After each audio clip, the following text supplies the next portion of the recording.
before worship began, one of our beloved little ones, Miriam, she held out these stickers and said, "So how do you feel with these little emoji faces on them?"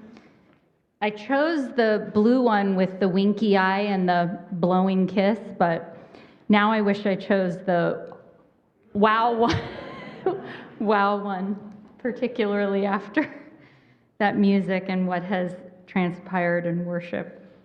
We'll see how long it stays on the robe.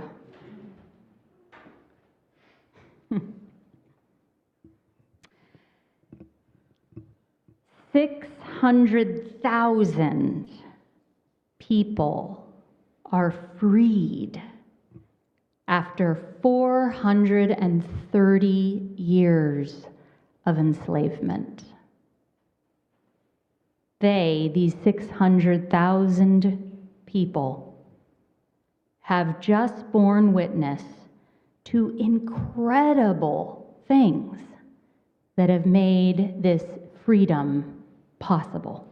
Things that we only read in books of fiction or see in movies. Locusts and frogs and strange, scary spirits moving through houses at night and parting of seas. Wow. But they're finally free. And now they must cross the landscape of the Sinai desert, led by the same stunning, magical man that helped perform these miracles, helped to free them. And every time they long for anything in this hot desert, water, food, rest, hope, it is given to them. All that they need is given. They want for nothing. Now, many of us know the basics of this Exodus story. We've learned about it in Sunday school or at synagogue, maybe studied it in college, or you've watched Charlton Heston and the Ten Commandments. And as incredible and well known as the Exodus story is, it can feel like an ancient myth, maybe long past its prime, vaguely useful, if at all, for some of us. The Bible can, to many Unitarian-Universalists, feel pretty challenging and, yes, off-putting. Its theology might not align with ours, nor its ideology. These were warring, tribal, patriarchal peoples speaking out of a way of life that many of us, yes, find offensive, downright oppressive, sure. And it is a mistake to dismiss these texts because of their shortcomings or your theological differences. It is a mistake. The human experience embedded in these ancient stories is all too familiar, my friends, and there is so much wisdom in it. I am certain that this is why it has withstood the test of time. All that they need is given. They are free. And yet, this just liberated crowd of 600,000, oh, how they complain and bicker. They are akin to a sea of whining children, teenagers. No offense to our kids and teenagers, because we adults are guilty of this, but let's just go with that metaphor. Kids and teenagers whining, being dragged through that vacation that you spent months planning and saving for? Are we there yet? I'm thirsty. I'm hungry. Is this all you have? I'm tired. My feet hurt. I'm hot. This is boring. I want to go home. Poor Moses. Single parent to 600,000 of them? Oh, poor Moses. What shall I do with these people? He shouts to God. They're almost ready to stone me. What shall I do with these people? And still, every time these complaining, exhausting, thankless people ask for something, it is given to them. I'm thirsty. Water bursts forth out of stones. I'm hungry. Magical bread, manna, which has the power to nourish them with just a few bites, delivered. I'm tired. Blessed rest. The Sabbath, not just offered, but commanded. Take a load off. Relax. And still, the people griped and fretted and doubted and blamed. What is all of this doing in a book of sacred scriptures? We know, of course, that it's often only in hindsight that the great spiritual lessons are learned. The song sung to this day during the season of Pesach, Passover, where the Exodus story is told and celebrated, is Dayenu. Our kids sang it to us at the top of worship, which, as Charlene said, translates to, it would have been enough for us. If we had been freed from Egypt, it would have been enough for us. If God parted the seas, it would have been enough for us. If we were given manna alone, and that is all, we didn't know this then, but we know it now, it would have been enough for us.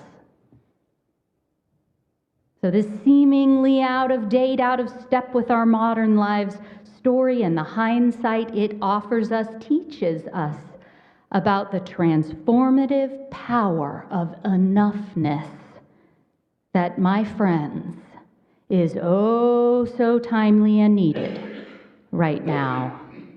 Yes, we begin to understand why it has withstood the test of time. Now, I don't know about you, but I do have a well-developed capacity for ingratitude. As I've shared before from the pulpit, I was reared up by black belt problematizers,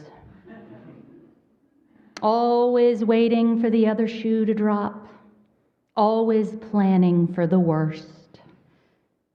It was, in my family system, best to not get one's hopes up. This seems too good to be true was a common adage in my house. Best to be fluent in the faith of what's wrong with life rather than what's right. Now, these are textbook Al-Anon behaviors. When you've got generations of alcoholics raising kids, it's not hard to see why it is that those kids might employ the excellent survival skill that is being prepared for the worst. And certainly to be suspicious of and uncomfortable with freely given kindnesses or blessings or enough-ness. Yeah. So many of us, no matter what our family stories are the people in that ancient desert, or we carry aspects of them, right? I don't think any one of us can say that we don't have a manna story. That's that magic bread that appears from heaven one day, and the Israelites say, "What is it?" That is the Hebrew word for manna, by the way. What is it? As theologian Kathleen Norris writes, the people's faith has been so shriveled that they don't recognize God's providence when it is placed right before them. I hate, she says, I hate to think how often this has been true of me. In this wisdom text, written and set in a time that, yes, feels so foreign, so strange, we find a God trying to restore humans to themselves. Not unlike what we sang in our meditation hymn, return again to the home of your soul. A God teaching us to know, trust, and love, and care, and wonder, and enoughness when we see it. Before life and the harshness of the world, trauma, the hatred, hurt us, hurt our ancestors, made us brittle in spirit, suspicious, and cynical. Oh, what would the world and all its people be like if we were restored to our humanity, our soul, and had enough, and knew that it was enough? Wouldn't we too all be free from bondage?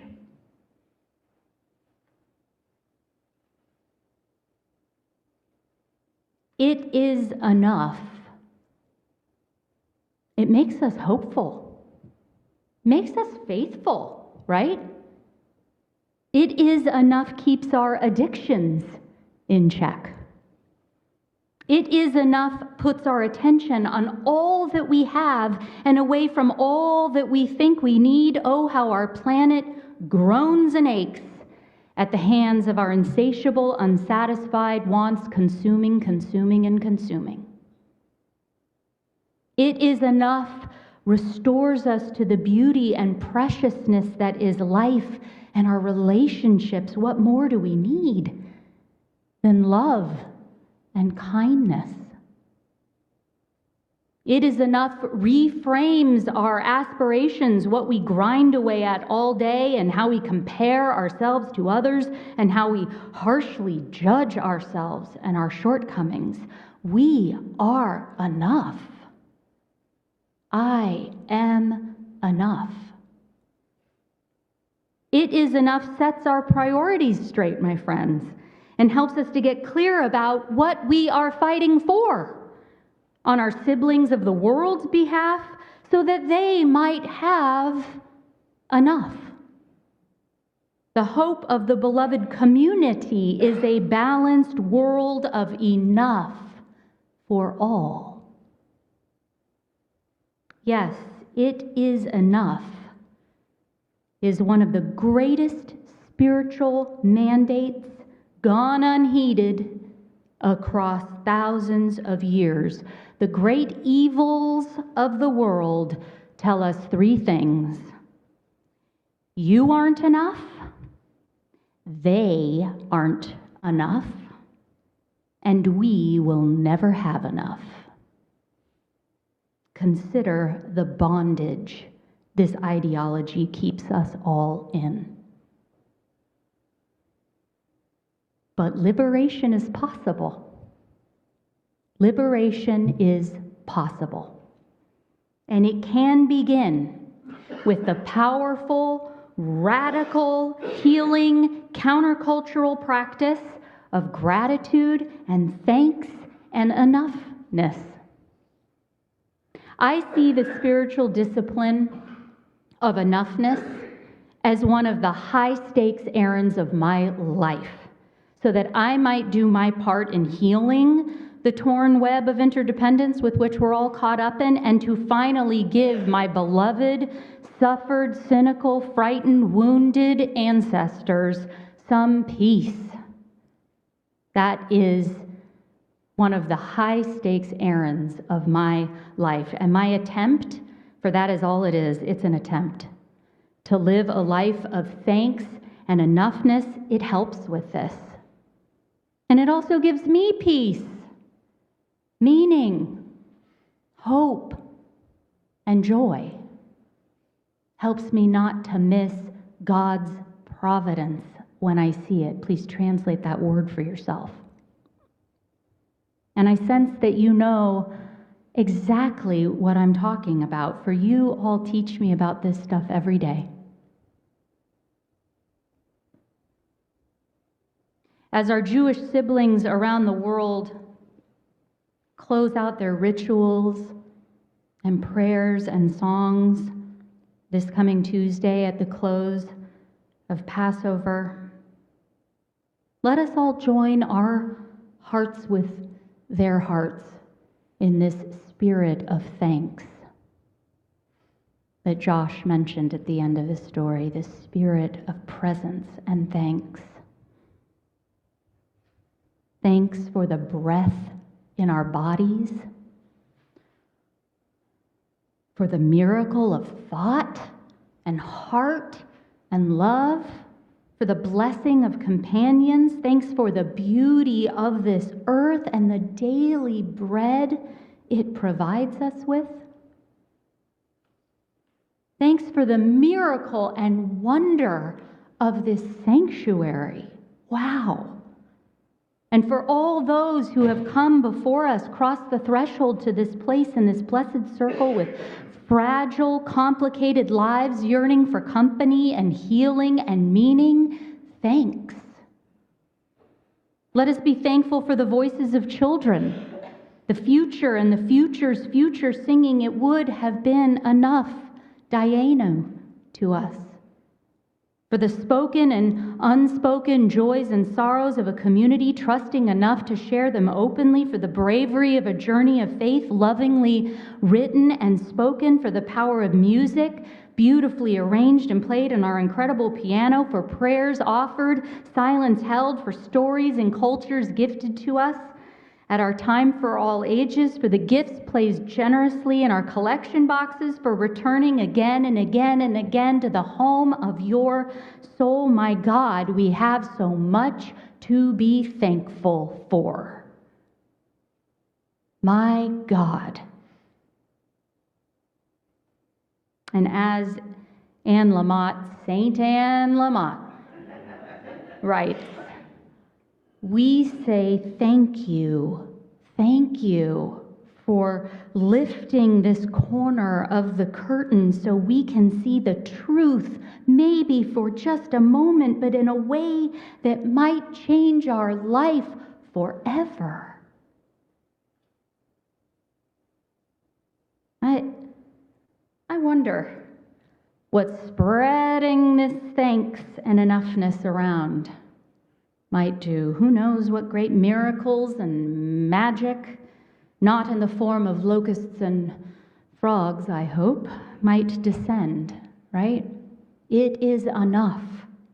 It is enough. Dayenu, it is enough. And that is my prayer for us all, that we feel ourselves to be enough, that we can sense the enoughness in our lives, and that we can go out, see it in others, and gift enoughness to others. As your pastor, that is my prayer for us all in these days of Dayenu. May it be so, and I say Happy Pesach to you and yours. Amen.